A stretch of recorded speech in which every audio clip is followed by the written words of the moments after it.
Olá, buscador da consciência. Hoje, juntos, realizaremos um ato que, à primeira vista, parece simples, mas carrega um potencial revolucionário: parar o fluxo incessante de pensamentos para ouvir o silêncio vivo que habita dentro de nós. Acomode-se confortavelmente, respire fundo e abandone o hábito arraigado de pensar constantemente. Imagine que seu pior inimigo, astuto e traiçoeiro, instalou-se diretamente em sua cabeça. Sim, é exatamente essa voz que comenta incessantemente o que acontece, analisa, se preocupa, revive o passado e olha com apreensão para o futuro. A voz que, por engano, você se acostumou a considerar como sendo você mesmo. Estamos acostumados a exaltar o pensamento como o maior dom da humanidade. Mas e se não for bem assim?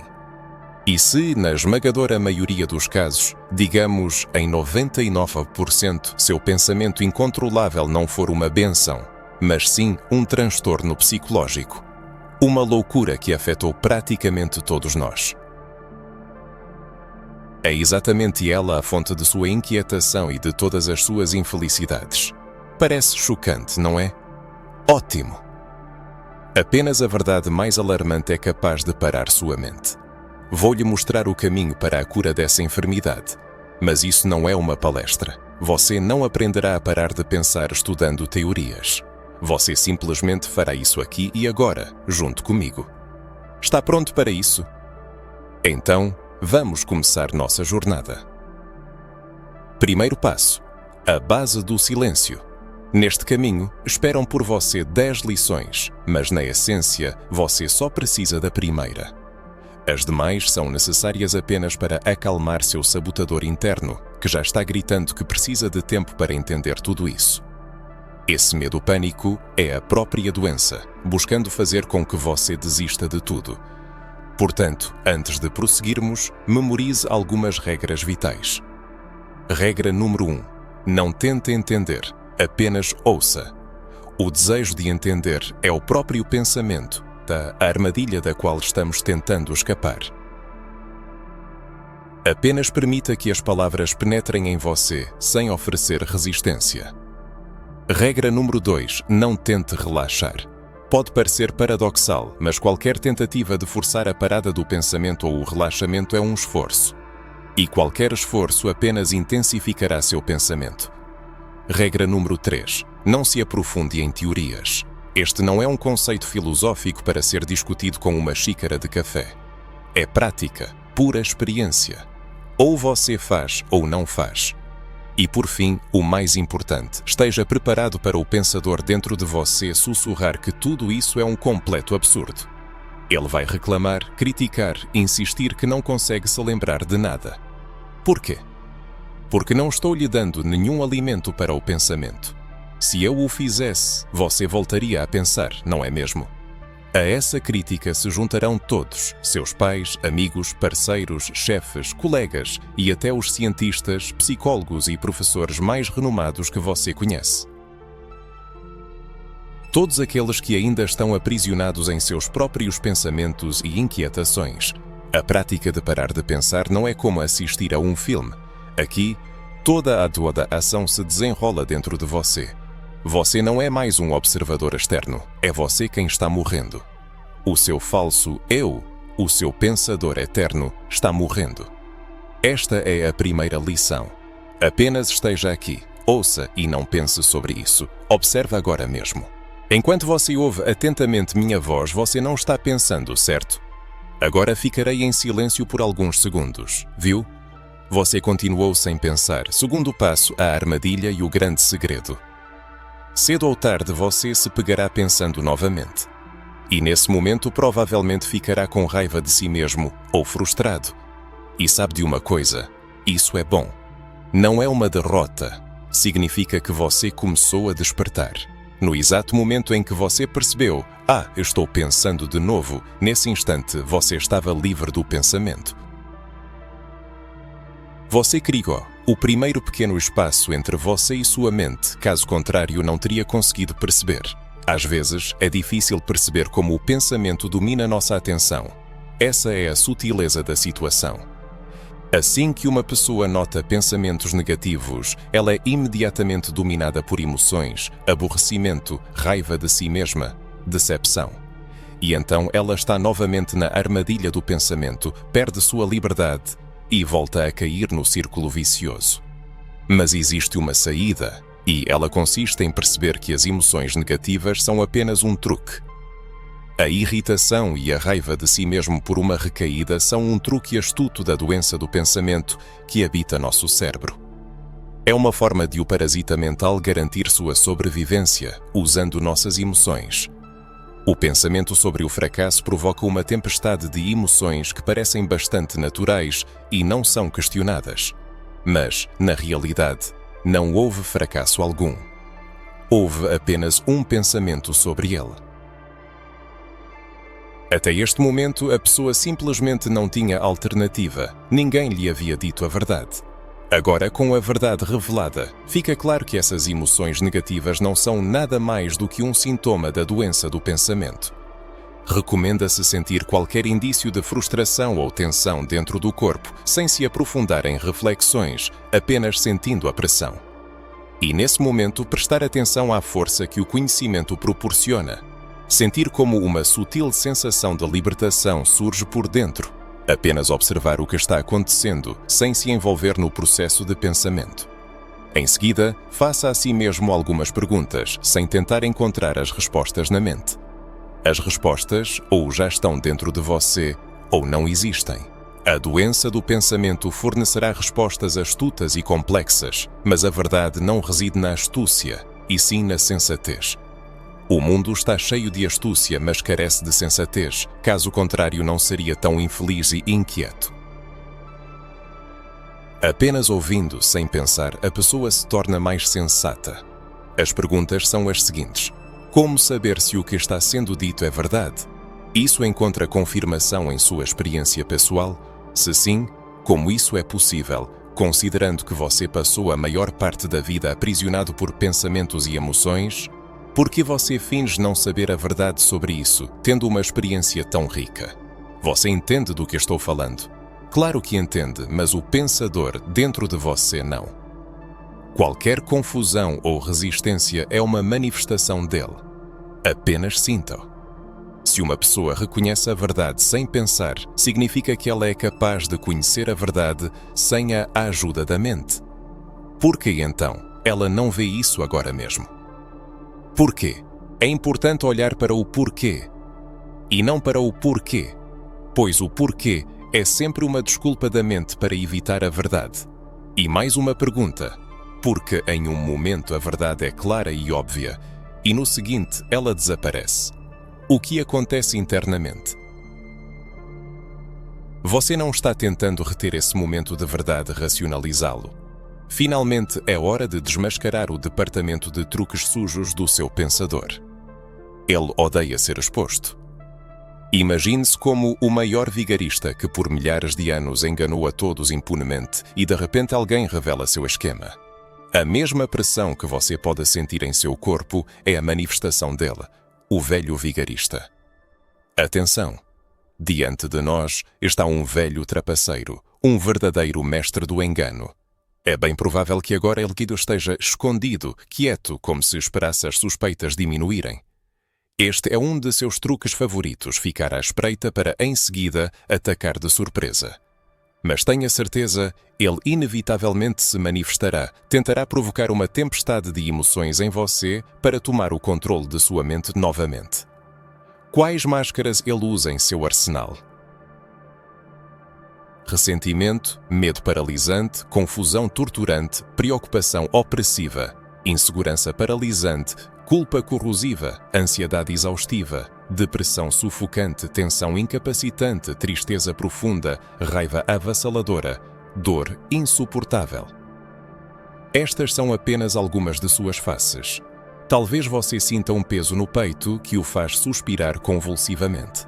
Saiba que isso é obra dele.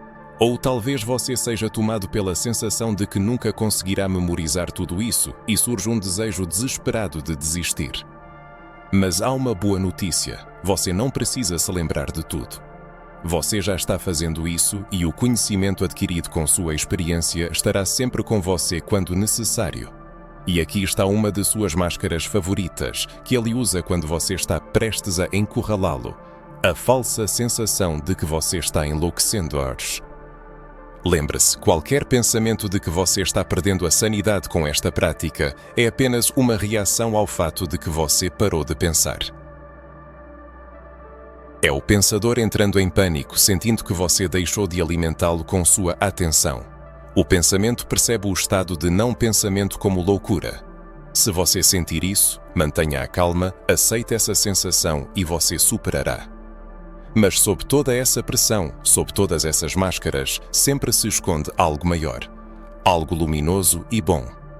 É a sensação de que simplesmente estar vivo já é maravilhoso. É a vida, é você, é o bem-estar. Ele está ali, ele está sempre presente. Apenas a pressão das emoções criadas pelo pensador faz você acreditar que ele não está lá. Sinta tanto essa pressão quanto essa sensação luminosa agora mesmo. Quinto passo: a fase da confusão. No caminho para o silêncio, a fase da confusão é inevitável. Você pode sentir dúvidas sobre si mesmo, sobre o que está ouvindo. Pode parecer que você perdeu algo importante que sabia antes. Este é o pensador, em desespero, tentando se lembrar do que é impossível memorizar. A verdade não pode ser aprendida ou racionalizada, então naturalmente você sente confusão, mas esta é uma etapa necessária. Significa que você está destruindo o solo antigo e podre, onde o pensador vivia. É ele que está tremendo, não você. Está tudo bem. Sinta o bem que existe sob ou ao redor dessa confusão. O bem é você. A confusão é ele. Lembre-se de uma verdade simples, mas libertadora: raiva, frustração, ressentimento, culpa são sintomas dolorosos da doença em seu cérebro. Isso não é você. É a febre, uma reação emocional à doença, assim como a temperatura é um sintoma da gripe. Você não se culpa nem diz: eu fracassei por estar suando durante a doença. Claro que não. Você entende que é a doença que causa tais reações. Portanto, qualquer pressão, tensão, qualquer emoção destrutiva que você sinta é uma manifestação da doença. Quando o cérebro se curar, você sentirá constantemente amor e bem-estar, sem essas oscilações emocionais. Sexto passo: o truque do mágico.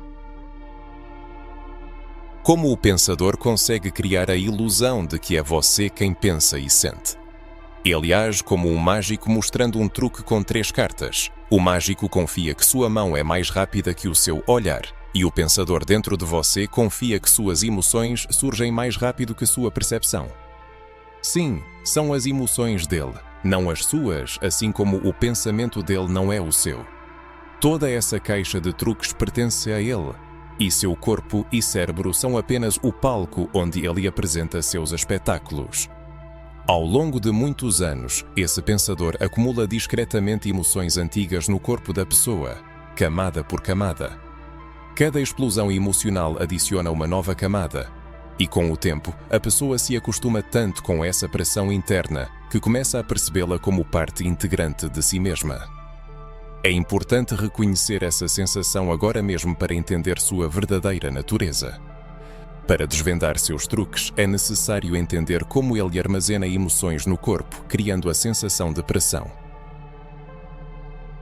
Assim que a pessoa tenta se livrar dessa pressão, o pensador a repõe imediatamente. A cada nova experiência emocional, essa pressão se intensifica, formando camadas acumuladas ao longo dos anos. Habituada a essa presença constante, a pessoa começa a acreditar erroneamente que isso é ela mesma.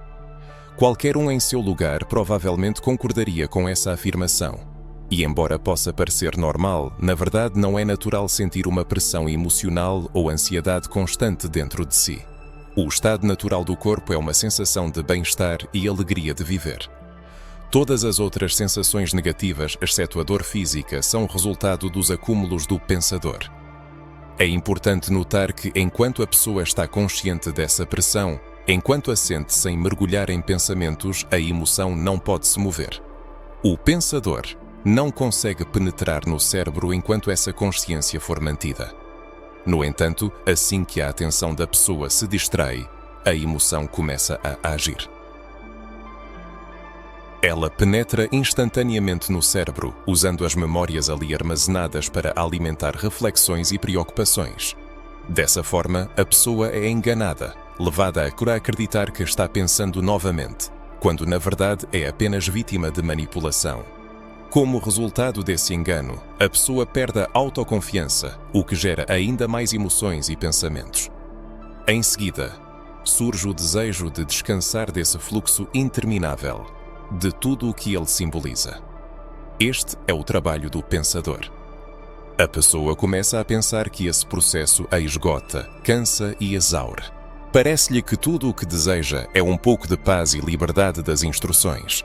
Ela até considera se render não ao pensador, mas simplesmente às circunstâncias.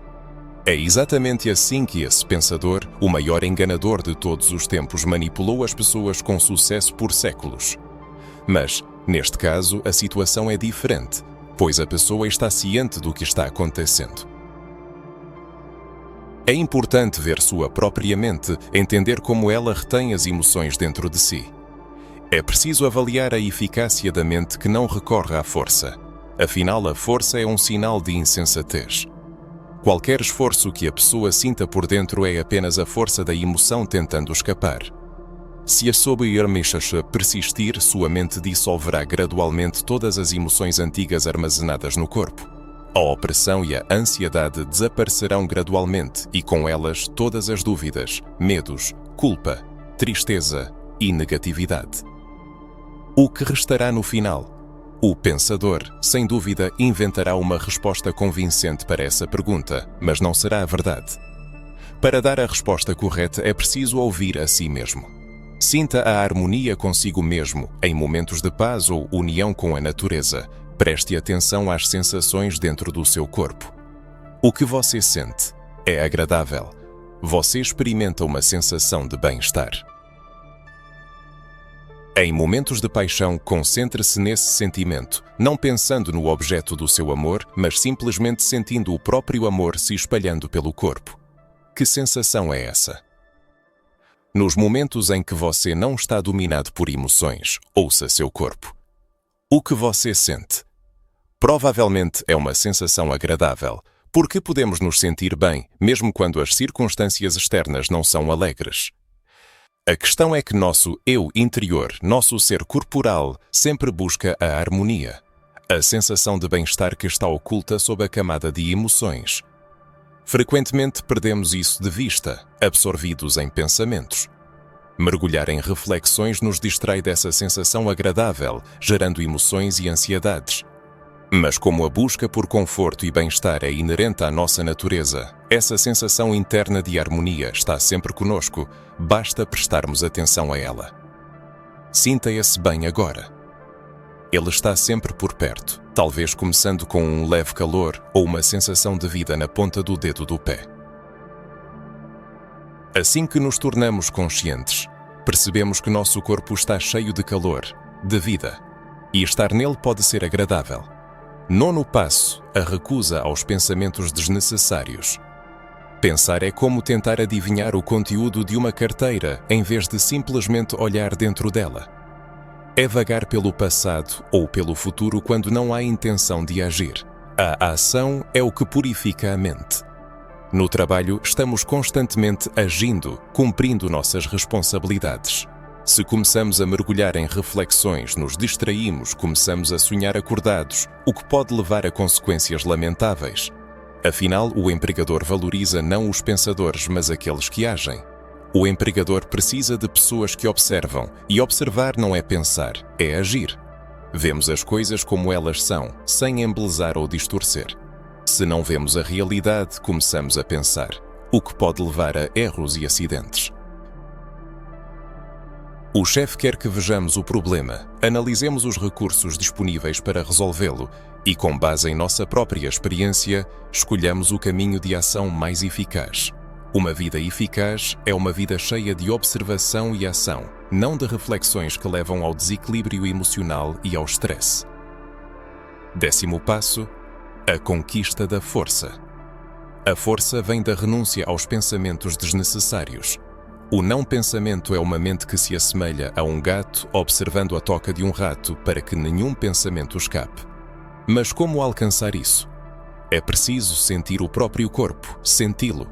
Quanto mais fazemos isso, mais força adquirimos. E quando essa força se torna suficiente, o esforço não é mais necessário. A toca do rato fica vazia, os ratos, os pensamentos obsessivos desaparecem. É assim que se pode parar o fluxo interminável de pensamentos. Conclusão, a conquista da liberdade. Você percorreu este caminho, conheceu a verdade. O principal é nunca se julgar. Não importa com que frequência você se pegue pensando, apenas comece de novo, neste exato momento. Não permita que as emoções o dominem. Esta é a chave para conquistar a liberdade. A conquista da verdadeira liberdade não consiste em suprimir a atividade mental, mas em cessar as ações que a provocam, o autojulgamento e o envolvimento emocional. A tarefa da pessoa é monitorar vigilantemente os processos internos, captando os momentos em que as emoções antigas se intensificam. É importante apenas senti-las, sem analisar. A atenção focada nessas sensações impede sua transformação em pensamentos obsessivos. Nisto reside a essência da prática, o caminho para a paz interior, o silêncio e o autoconhecimento. Você pode começar imediatamente, no momento presente, simplesmente se entregando às sensações e conquistando a liberdade. O autor expressa sua gratidão ao leitor por ter percorrido este caminho até o fim. Mesmo as menores mudanças internas testemunham a eficácia da abordagem proposta.